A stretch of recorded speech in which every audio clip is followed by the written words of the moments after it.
اللہ تعالیٰ نے جب مخلوقات کو پیدا فرمایا تو عرش پر لکھ دیا کہ میری رحمت میرے غضب پر غالب ہے۔ ایک دفعہ کا ذکر ہے کہ حضرت موسیٰ علیہ السلام کو اللہ تعالیٰ نے حکم دیا کہ سمندر کی طرف جاؤ، وہاں 3 کشتیاں ڈوبنے والی ہیں۔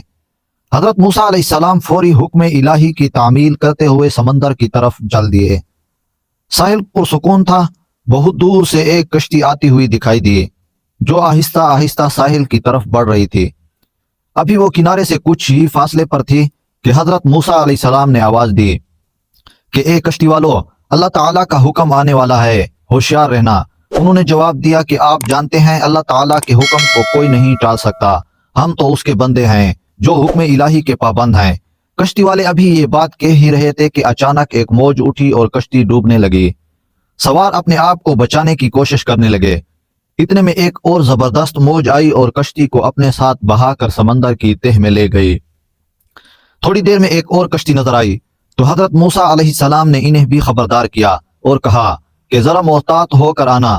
انہوں نے بھی پہلے والوں کی طرح جواب دیا کہ جو کچھ ہونا ہے ہو کر رہے گا، اور کشتی کو کنارے کی طرف لاتے رہے یہاں تک کہ ساحل کے قریب آتے آتے یہ کشتی بھی ڈوب گئی۔ حضرت موسیٰ علیہ السلام اللہ تعالیٰ کی حکمت کے بارے میں سوچوں میں محو تھے کہ انہیں ایک تیسری کشتی آتے دکھائی دی۔ آپ نے حسب سابق اس کشتی والوں کو بھی نصیحت کی کہ دیکھو اللہ تعالیٰ کا حکم آنے والا ہے، اپنے گناہوں کی معافی مانگتے ہوئے ذرا محتاط ہو کر آؤ۔ انہوں نے جواب میں کہا کہ اے اللہ تعالیٰ کے نبی، جس طرح آپ سچے ہیں اس طرح اللہ تعالیٰ کا حکم بھی اٹل ہے، اسے کوئی نہیں بدل سکتا، لیکن اللہ تعالیٰ کی رحمت بھی تو ہے، ہم اس کی رحمت سے کیوں مایوس ہوں؟ لہذا ہم اللہ تعالیٰ کی رحمت پر بھروسہ کر کے آ رہے ہیں اور وہ اپنی رحمت کے صدقے ہمیں ضرور امن و سلامتی کے ساتھ کنارے پر پہنچا دے گا۔ کشتی والوں کا یہ جواب سن کر حضرت موسیٰ علیہ السلام خاموش ہو گئے۔ جب کشتی بحفاظت کنارے آ لگی تو اللہ تعالیٰ کے پیغمبر سوچنے لگے کہ اللہ تعالیٰ نے 3 کشتیاں ڈوبنے کا فرمایا تھا تو 2 تو ڈوب گئیں، لیکن تیسری سلامتی کے ساتھ کنارے آ لگی ہے، یہ کیسے بچ گئی؟ ارشاد باری تعالیٰ ہوا کہ اے موسیٰ، آپ نے سنا نہیں کہ تیسری کشتی والوں نے کیا کہا؟